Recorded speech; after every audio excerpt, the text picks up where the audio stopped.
It's a big day for India and US ties as US Secretary of State Mike Pompeo has arrived in India, and this three-day visit is expected to strengthen ties between the oldest and the largest democracies amid the changing world order. And WION will continue to bring you the latest on Mike Pompeo's visit. The US Secretary of State will be meeting Indian Prime Minister Narendra Modi at his residence in a short while from now. He could be meeting him in just a few minutes from now, as a matter of fact. Pompeo will then meet his Indian counterpart, S. Jaishankar. The two sides will be releasing press statements at 2 p.m. IST. Pompeo also made a stop over to Afghanistan, where he met the country's President Ashraf Ghani shortly before landing in India. It is a crucial visit, given that it follows Mike Pompeo's short but significant stopovers in West Asia. Pompeo's visit to India only comes ahead of the G20 summit in Osaka. Diplomatic sources have told WION that US-Iran tensions will be high on agenda in Pompeo's talks. Remember, US has refused to extend Iran trade waiver to India. Iran was India's second largest oil supplier last year. Diplomatic sources have told WION that S. Jaishankar will also be speaking with Pompeo about alternatives for India's oil imports. WION has learnt that Indian officials have already spoken with their Iranian counterparts about the current situation. New Delhi has asked both Tehran and Washington to refrain from escalating the situation any further. According to sources, S. Jaishankar will also raise the issue of the S-400 missile system with Pompeo. Jaishankar is likely to tell Pompeo that India has a long-standing defense relationship with Russia and that New Delhi went ahead with the deal, keeping in mind the country's security needs. Now, remember, India struck a deal with Russia on the purchase of the S-400 system despite US sanctions on Russia. So basically, by signing the S-400 deal, India has risked triggering CAATSA, or the countering of America's adversaries through Sanctions Act. Now, US has repeatedly stated that India should look for an alternative. India, however, has made it clear that it has no plans to scrap the S-400 deal. Now, to gain more perspective on Secretary Pompeo's visit to India, I am joined in by Ramesh Ramachandran, our associate editor, who's joining us live from New Delhi and is closely tracking Pompeo's visit. Ramesh, first of all, let's begin by knowing the itinerary for the day. What engagements will be occupying Secretary Pompeo today? Indeed, good morning. We are just moments away from the first official engagement of Mike Pompeo in New Delhi this morning. He'll be meeting both Prime Minister Narendra Modi and his National Security Advisor Ajit Doval momentarily in the Prime Minister's residence. And afterwards, he will be having delegation-level talks with India's Foreign Minister Dr. S. Jaishankar. In the afternoon, he'll be meeting with the Indian Chambers of Commerce and Industry as well as the US Embassy officials, and he will cap off his day's engagements by addressing a public lecture here in New Delhi in the evening at around 7 p.m. So that sums up the Pompeo engagements for the day today. But talking about the meeting happening as we speak between Pompeo and Prime Minister Modi and National Security Advisor Ajit Doval, they will essentially be preparing the ground for the Modi-Trump meeting on the margins of the G20 summit in Osaka later this week, and also the trilateral meeting among the leaders of India, Japan and America. As the acronym goes, they call JAI. So the trilateral meeting will also take place on the margins of the G20 summit in Osaka, in addition to the other trilateral between the leaders of Russia, India and China, also known as RIC. So J and RIC trilateral take place in Osaka later this week. So the Modi meeting with Pompeo will essentially do the groundwork for that meeting. And this is the first meeting, high-level meeting from any country in the second term of Modi's government. So clearly we can expect them to prepare the road, so to speak, for the next few months. And especially the second 2+2 dialogue between India and the US to take place in US later this year. All right. It's interesting that you mentioned that this meeting is going to lay the groundwork for the upcoming RIC and J at the G20 summit that's going to begin in some days from now. Ramesh, it's important to talk about how we can also expect, US and India to mend ties, because there was a sort of stagnation that had crept in. Should we expect, S. Jaishankar to be able to do this? Because let's not forget, this is his first test, that is to bring the US-Indo ties back on track.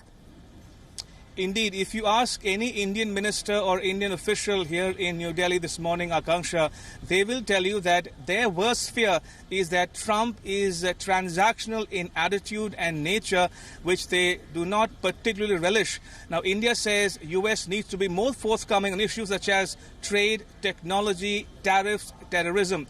Now, these are four issues which will engage the attention of the discussions here in New Delhi today: trade, tariffs, technology and terrorism. Now remember, today is the 4 months of the day when Pakistan used an American missile to target an Indian fighter jet after India's airstrikes against Pakistani terror groups in Balakot. So that should tell you something about the nature of relationship between India and the US. India has several concerns on the defense and security front, especially, as I mentioned, about the S-400 missile defense system from Russia. So clearly, a lot of ground to be covered in the discussions later today here in New Delhi. Right, very rightly said, that a lot of ground to be covered in the area of defense. Let's also, as you mentioned, it's trade, tariffs and terrorism that will be on the agenda. Let's also talk about trade and what's going to be on the agenda, because let's not forget the timing of this meet is happening at a very crucial time when, we are also bearing the brunt of the ongoing US-China trade war. Then there's the escalating Persian Gulf crisis. Indeed, the trade Akanksha has many dimensions, bilateral and regional. As you mentioned, Iran is the big issue on the agenda this morning between India and the US. India has stopped buying oil from Iran, which is hurting India's energy security. India needs to find alternative, cheaper sources of oil going forward. And it's hope to expect to hear from Pompeo in those talks today in New Delhi. We've also seen the trade talks in relation to India's concern on H-1B visa issue. India sees it as a labor or mobility issue, whereas America sees it purely from the dimension or the prism of immigration. So clearly, again, a lot of ground to be covered on the trade issues. Remember, India is also facing the brunt of the imposition of trade tariffs on Indian goods imported from the US, and we saw that happen last month on the 8th of May when Trump decided to exempt, to sort of put an end to the GSP in favor of India. India retaliating by imposing tariffs on American goods. So clearly, a lot of ground again to be covered on trade issues, and when I expect these issues to be fleshed out in the joint press statement by both leaders at about 2 p.m. this afternoon. All right. Last but not the least, Ramesh, US has also been pressurizing India, when it comes to banning Huawei from its 5G development and deployment on the back of security concerns of China's surveillance on these networks. What can we expect vis-a-vis the Huawei issue when it comes to technology? Well, China, as I've been saying here on WION, Akanksha, that China is the proverbial elephant in the room when it comes to India-US relationship, and that will remain true even today in Pompeo's talks here in New Delhi. Now, in the context of the 5G trials in India, Akanksha, Indian government has not yet banned or kept Huawei out of the 5G trials. But Americans are insisting that you have to be very careful in dealing with Huawei because they have concerns about the back end of the Huawei company's links with the Chinese establishment, the Chinese deep state. So the Americans have leaving no stone unturned to urge India to explore alternatives going forward. It could be in the form of European companies or American companies for 5G field trials. But India so far has held on to the position that we are still exploring all our options and that we'll take a decision in the national interest going forward. All right, Ramesh, thank you so much for bringing us all the latest on this. We cannot wait to see Secretary Pompeo share the same screen space with Indian Prime Minister Narendra Modi. We will come back to you as and when the meeting takes place. For now, let's not forget that this meeting is happening shortly before the G20 summit, which is just about to begin in a day or two. The fourth G20 summit is going to be taking place in Osaka, in Japan. The theme of this year's summit under the Japanese presidency is human-centered future society, and focus will be on a range of issues like digital economy and artificial intelligence. The city of Osaka will soon be flooded with leaders from across the globe. The who's who of global politics will take over the streets in what is the biggest summit this year. Now, schools have been shut down and security has been tightened as security officials expect an extra 30,000 people to be present in the city. Indian Prime Minister Narendra Modi will be going to Japan for 2 days, that is 28th and 29th of June, to participate in this summit. This will be the 6th G20 that Narendra Modi will be participating in since 2014 and the first in his second term. New Delhi is expected to strongly raise the issue of economic offenders and black money. We are very keen that the economic offenders and those who are the perpetrators of economic crimes, the holders of black money should be brought to book. Those who are running away from India should be brought back, and no country should provide them shelter. Other than this, climate change, countering terrorism and WTO reforms will be the other focus for India. The summit is happening in the backdrop of a trade war between world's number 1 and number 2 economies, US and China, and Washington's diminishing commitment to the World Trade Organization. See, India is of a strong view that global trade should be free from any restrictions, encumbrances. Multilateralism should prevail. It should happen under the aegis of World Trade Organization.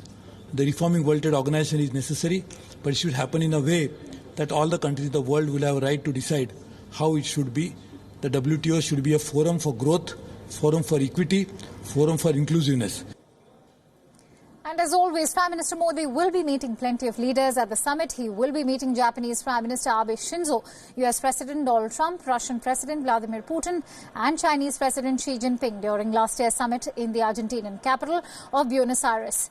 Prime Minister Modi met leaders under the JAI, or the Japan-America-India grouping, RIC, the Russia-India and China grouping, and a permanent fixture that has been the informal BRICS summit. But the big focus will also be on the much-talked-about meeting between US President Donald Trump and Chinese President Xi Jinping to resolve issues on trade. The US-Iran tiff is also expected to dominate the discourse throughout this summit. And for more details...